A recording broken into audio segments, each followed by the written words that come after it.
বন্ধুরা, মহাকালের লীলাভূমি এই কৈলাস, যেখানে বসে স্বয়ং মহাদেব যুগের পর যুগ ধরে দেখছেন মানব জীবনের নিদারুণ দুঃখ, কঠিন সংগ্রাম আর ভাগ্যের অলৌকিক উত্থান পতন। আজ দেবলোকের নীরব আকাশে এক মহৎ প্রশ্ন নিয়ে এসেছেন দেবর্ষি নারদ। এমন একটি প্রশ্ন যা হয়তো আপনার মনেও কোনো না কোনো দিন জেগেছে। নারদ মুনি কৌতূহলী কণ্ঠে বললেন, প্রভু মহাদেব, আপনি ত্রিকালজ্ঞ, অতীত, বর্তমান, ভবিষ্যৎ সবই আপনার জ্ঞান আর ইচ্ছার অধীন। তবুও আমার মনে এক প্রশ্ন জাগে, যখন কোনো মানুষ তার জীবনের সবচেয়ে কঠিন সময়ে পৌঁছায়, যখন ভাগ্যের চাকা ঘুরতে চলেছে, তখন কি স্বয়ং ঈশ্বর তার কাছে কোনো গোপন বার্তা পাঠান, নাকি সবকিছুই হঠাৎ ঘটে যায় আকস্মিক? তখন গভীর স্নেহমিশ্রিত কণ্ঠে মহাদেব বললেন, নারদ, মানুষের জীবন নদীর মতো। যখন নদীর পথ বদলায়, তার আগেই আকাশে ঘনিয়ে আসে কালো মেঘের ইশারা। ঠিক তেমনি যখন ভাগ্য বদলায়, মহাকাল তার আগাম বার্তা অবশ্যই পাঠিয়ে দেন, কিন্তু সবাই সে ইশারা বুঝতে পারে না। যখন মানুষের হৃদয় হতাশার গভীরে তলিয়ে যায়, যখন সে নিজেকে সবচেয়ে একা মনে করে, ঠিক তখনই ভাগ্য তার দরজায় নীরবে কড়া নাড়ে। কিন্তু যে মন ভয়ে ঘুমিয়ে থাকে, সেই মন সে শব্দ শুনতে পায় না। নারদ, আজ আমি তোমাকে সেই ভক্তের কথা বলবো, যে নিজের অটুট বিশ্বাস আর নিঃস্বার্থ ত্যাগ দিয়ে ভাগ্যের দিক ঘুরিয়ে দিয়েছিল। দীনবন্ধু ছিল এক দরিদ্র কিন্তু পরিশ্রমী চাষী। প্রতি বছর সে শুধু আশা করত, এইবার ফসল ভালো হবে। কিন্তু ভাগ্য যেন তাকে ঠকাতে এক জিদ ধরেছিল। বন্যা, খরা, জমিদারের ডেনা সব তার জীবনের নিত্যসঙ্গী হয়ে উঠেছিল।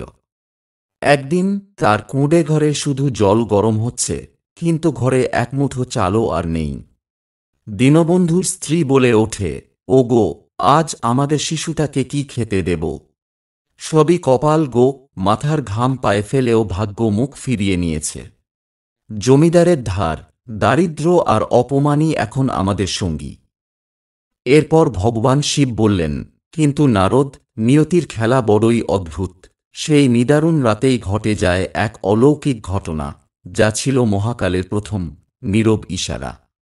দীনবন্ধু তখন ঘুমিয়েছিল, হঠাৎ তার ঘরের কোণে রাখা একটি ভাঙা মাটির ঘটি থেকে এক নীল রশ্মি বেরিয়ে এলো।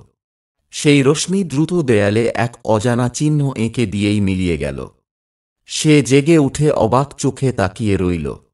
ভয়, বিস্ময় আর এক অজানা আশার মাঝখানে দাঁড়িয়ে সে বুঝল, এবার কিছু একটা নিশ্চয়ই ঘটবে। ভোরবেলা দীনবন্ধু সেই দেয়ালের কাছে গিয়ে দেখল, চিহ্নের ভেতরে আছে কিছু প্রাচীন লিপি, যা সাধারণ মানুষ বুঝতে পারবে না। এটি এক মহাজাগতিক ভাষা। দীনবন্ধু এক মুহূর্ত দেরি না করে সে ছুটে গেল গ্রামের পুরোহিতের কাছে, যিনি ছিলেন শিবভক্ত এবং জ্ঞানী। তখন পুরোহিত শান্ত ও আশ্বাসদায়ী কণ্ঠে বলল, বৎস, ভয় পেও না। এই লিপি অশুভ নয়, এটি শুভ সংকেত। তোমার জীবনের সবচেয়ে বড় পরিবর্তন আসতে চলেছে। তবে মনে রেখো, ভাগ্য বদলানোর ঠিক আগে মহাদেব তোমাকে দেবেন 3টি কঠিন পরীক্ষা। এই 3 দিন তোমার মানসিক দৃঢ়তার পরীক্ষা হবে। এরপর পুরোহিত তখন দীনবন্ধুকে ভাগ্যের দরজা খোলার 3টি টোটকা শেখালেন, যা সে পরে 3 দিন পালন করবে। প্রথম দিনের পরীক্ষা। তুমি তোমার জমির আল থেকে এক মুঠো মাটি সংগ্রহ করবে, তা একটি তামার পয়সার সঙ্গে বেঁধে তুলসী তলায় রাখবে। প্রতিদিন ধূপ জেলে প্রার্থনা করবে, আমার সম্পদ মাটির সঙ্গে স্থির হোক, আমি যেন লোভের পথে না যাই। দ্বিতীয় দিনের পরীক্ষা। দ্বিতীয় দিনের সন্ধ্যায় তুমি গ্রামের বাইরে সেই পুরনো শনিদেবের মন্দিরে যাবে। সেখানে একটি সর্ষের তেলের প্রদীপ জ্বালিয়ে শনিদেবের কাছে প্রার্থনা করবে। মনে রেখো, শনিদেবের আশীর্বাদ না পেলে ভাগ্য তোমাকে চিনবে না। তৃতীয় দিনে তোমার ঘরে যতটুকু খাবার থাকবে, তার সামান্য অংশ একজন অভাবী অতিথিকে খাওয়াবে। ত্যাগই হবে তোমার মুক্তির পথ। তোমার বিশ্বাস কতটা মজবুত, তারই পরীক্ষা এটি। দীনবন্ধু তখন দৃঢ়, আত্মবিশ্বাসী কণ্ঠে বললেন, আমি প্রস্তুত পুরোহিত মশাই। আমার মহাদেবের আশীর্বাদ যখন আছে, তখন কোনো ভয় নেই। প্রথম দিনের সকাল, বৃষ্টি ভেজা মাঠে দীনবন্ধু হাঁটছে।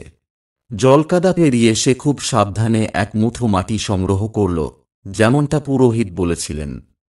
ঠিক তখনই জমিদারের সেবক এসে তার পথ রুখে দাঁড়ায়। সেবক তাচ্ছিল্যের স্বরে বলল, জমিদার মশাই বলেছেন, আজই তোমার বকেয়া টাকা শোধ করো, নইলে ঘর থেকে উচ্ছেদ। তখন দীনবন্ধু কাঁপা গলায় বলল, আমাকে মাত্র 3 দিন সময় দিন, 3 দিন পর আমি সব শোধ করে দেব। সেবক হেসে উঠে বলল, 3 দিন? আচ্ছা, দিলাম সেই 3 দিন, দেখি তোমার সেই মহাদেব তোমাকে বাঁচান কিনা।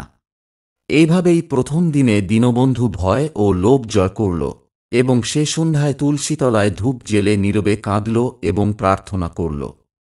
দ্বিতীয় দিন, দীনবন্ধু মহাদেবের আদেশ মতো পৌঁছে গেল গ্রামের বাইরে সেই পুরনো শনিদেবের মন্দিরে।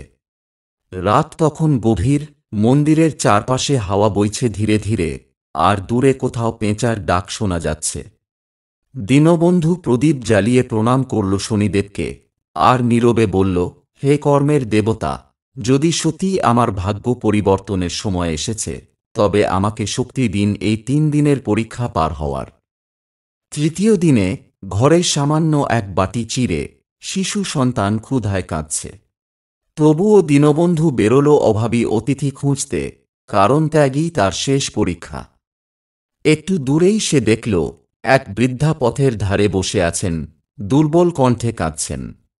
দীনবন্ধু বললেন, মা, এটা গ্রহণ করুন, এছাড়া আমার ঘরে আর কিছুই নেই, আপনি না খেলে আমার ব্রত পূর্ণ হবে না।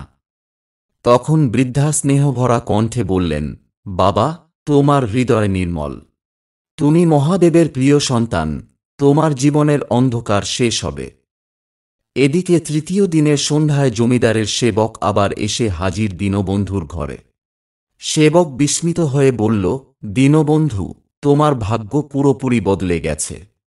জমিদার মশাই আজ দেহ রেখেছেন, কিন্তু মৃত্যুর আগে উইলে তিনি এক আশ্চর্য কথা লিখে গেছেন, তাঁর সমস্ত জমি সেই ব্যক্তির নামে থাকবে, যিনি তাঁর স্ত্রীকে শেষবার খাবার দিয়েছেন।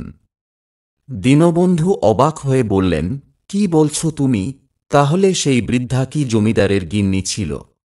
সেবক বললেন, হ্যাঁ, তিনিই ছিলেন আমাদের জমিদার গিন্নি। তোমার সেই এক বাটি চিড়েই তোমার ভাগ্যের চাবিকাঠি হয়ে গেল। তখন দীনবন্ধু ও তার স্ত্রী আনন্দে কেঁদে পড়ে মহাদেবের পায়ে প্রণাম করল।